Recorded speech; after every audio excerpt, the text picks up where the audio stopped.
Annyeong ya Rabun, kembali lagi sama aku Sabrina yang akan menjelaskan materi dari mata kuliah perkembangan psikologi. Nah, kali ini Sabrina bakal melanjutkan materi sebelumnya nih, yaitu perkembangan prenatal. Nah, ada yang tahu nggak sih apa itu perkembangan prenatal? Jadi sedikit menjelaskan ya teman-teman. Jadi perkembangan prenatal itu sendiri adalah proses pertumbuhan dan perkembangan yang terjadi pada embrio dan janin selama masa kehamilan. Jadi perkembangan prenatal itu sendiri adalah proses pertumbuhan dan perkembangan yang dimulai dari pembuahan hingga kelahiran anak tersebut. Nah, perlu diketahui juga ya bahwa perkembangan prenatal ini ada 3 tahapan nih. Yang pertama berubah menjadi zigot, kemudian embrio, dan akhirnya janin. Nah, mungkin langsung aja ya ke slide berikutnya, yaitu apa aja sih yang menjadi perkembangan prenatal itu sendiri. Nah, fase pertama nih, karena kan Sabrina udah bilang ya bahwa ada 3 fase dari perkembangan prenatal itu sendiri. Nah, fase pertama yang pertama itu zigot. Perlu diketahui juga ya bahwa perkembangan itu dimulai dari tuba falopi ketika sperma menembus dinding sel dan akhirnya membentuk zigot. Nah, zigot ini pada minggu pertama dan kedua itu bersel tunggal, membelah dan menjadi blastokista. Implantasi blastokista ke dalam dinding rahim. Nah, di zigot sendiri itu memberikan struktur nutrisi dan melindungi organisme-organisme lainnya. Yang kedua ada emery, di mana di minggu ketiga sampai keempat itu memiliki ukuran 1/4 inch nih. Di mana dalam fase ini tuh otak, sumsum, tulang, dan jantung itu terbentuk nih teman-teman.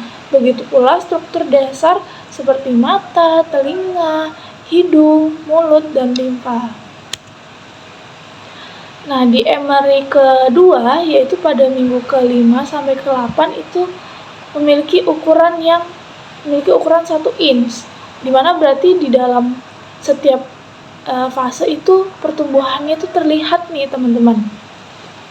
Nah, fase ini membuat struktur tubuh eksternal seperti mata, telinga, limfa, dan organ internal lainnya. Karena kan tadi Sabrina udah bilang ya, di emery pertama di minggu ke-3 sampai ke-4 itu membentuk dasar dari seperti mata, telinga, dan di emery kedua itu mulai terbentuk nih matanya, telinganya, limfa, dan organ internal.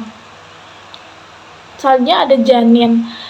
Di minggu ke-9 sampai ke-12 memiliki ukuran 3 inch, di mana fase ini merupakan pertumbuhan yang memungkinkan kompetensi baru seperti gerakan tubuh, menelan, pencernaan nutrisi, buang air kecil nih.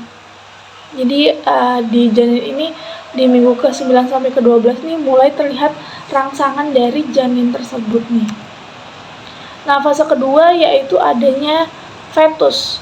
Di minggu ke-13 sampai 24 ukuran janin menjadi 14 sampai 15 inci, di mana pergerakan janin sudah bisa dirasakan oleh sang ibu. Dari detak jantung sampai reaksi terhadap cahaya terang dan suara keras nih. Di fase ketiga yaitu ada fetus lagi nih, di mana minggu ke-25 sampai 38 ukuran janin menjadi 19 sampai 12 inci, di mana pertumbuhan berlanjut hingga sistem organ menjadi matang untuk persiapan kelahiran. Lapisan lemak berkembang di bawah kulit dan aktivitas menjadi lebih jarang nih, dan lebih sering selama 2 minggu terakhir sebelum lahir. Jadi di fase ketiga ini itu sudah matang lah semuanya untuk persiapan kelahirannya nanti. Yang kita bisa lihat dari 3 fase tersebut adalah dari fase pertama nih, yang disebut periode zigot itu berlangsung dari pembuahan hingga implantasi. Sedangkan fase kedua yaitu perkembangan prenatal itu hampir semua organ utama terbentuk dan jantung mulai berdetak.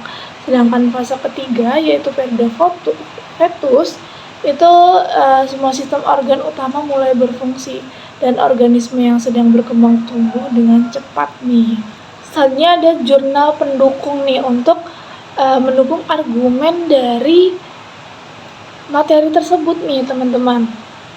Yang pertama yang berjudul perkembangan masa prenatal.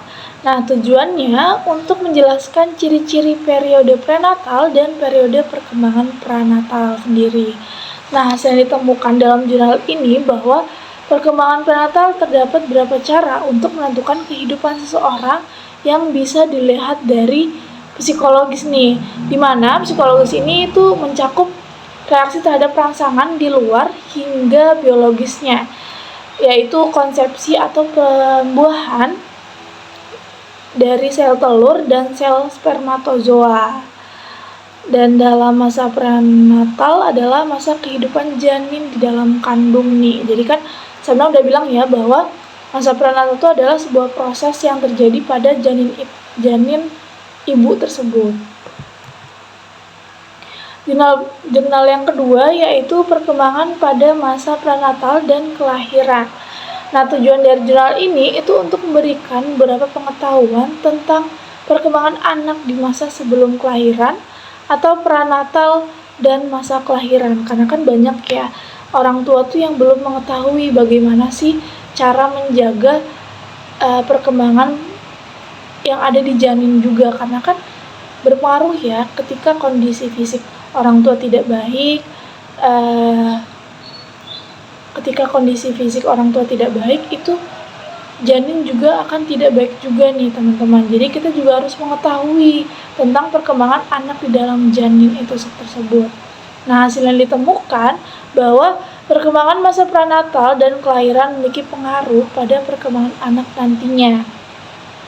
Karena terdapat beberapa hal yang harus diperhatikan nih, mulai dari pembuahan sampai dilahirkan ke dunia, serta peran orang tua untuk menjaga perkembangan dari janin tersebut. Karena kan tadi Bina sudah bilang ya bahwa orang tuh sangat berperan penting nih dalam perkembangan anak di janin ibu itu sendiri. Karena yang Bina ketahui bahwa ketika ibu yang sedang hamil tuh memiliki psikis yang lemah, seperti banyak pikiran ataupun emosional yang tidak terkontrol, itu dapat mempengaruhi perkembangan anak di dalam kandungan.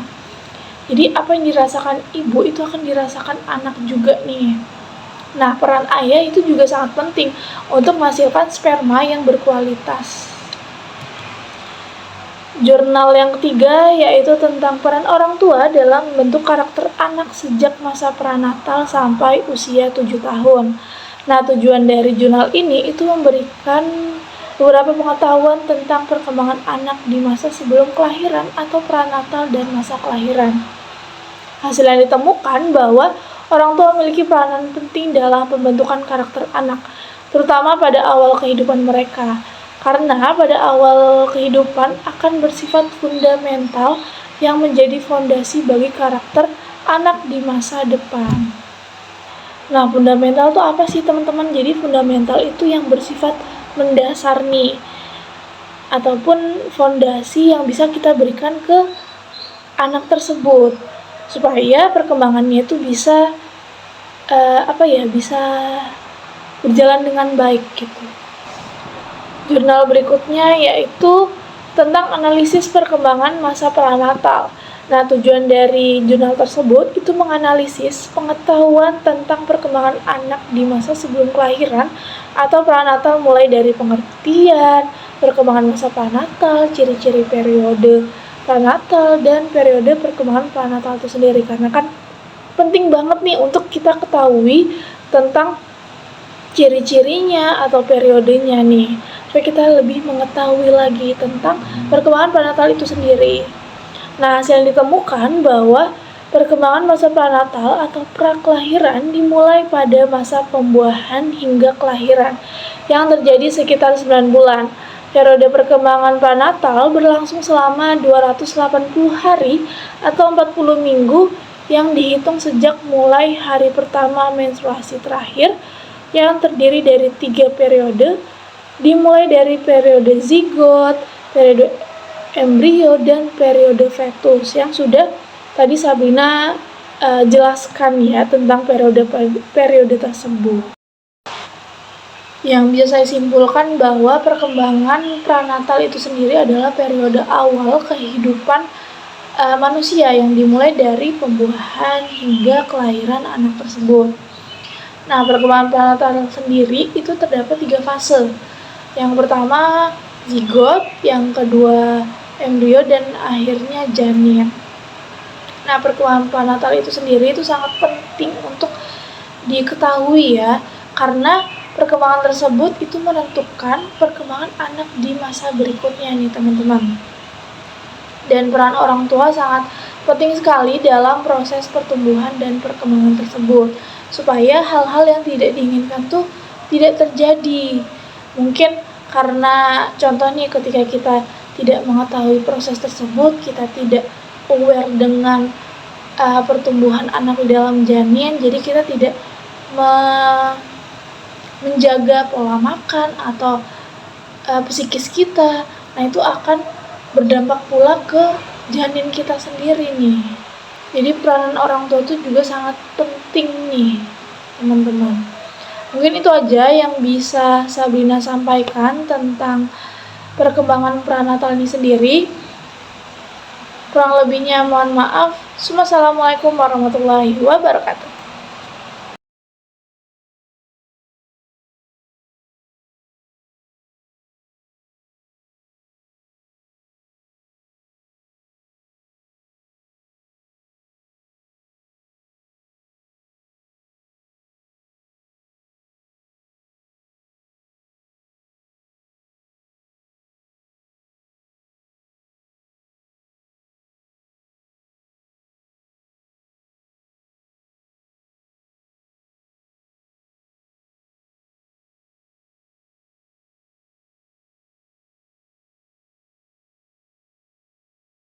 Jadi peranan orang tua itu juga sangat penting nih teman-teman.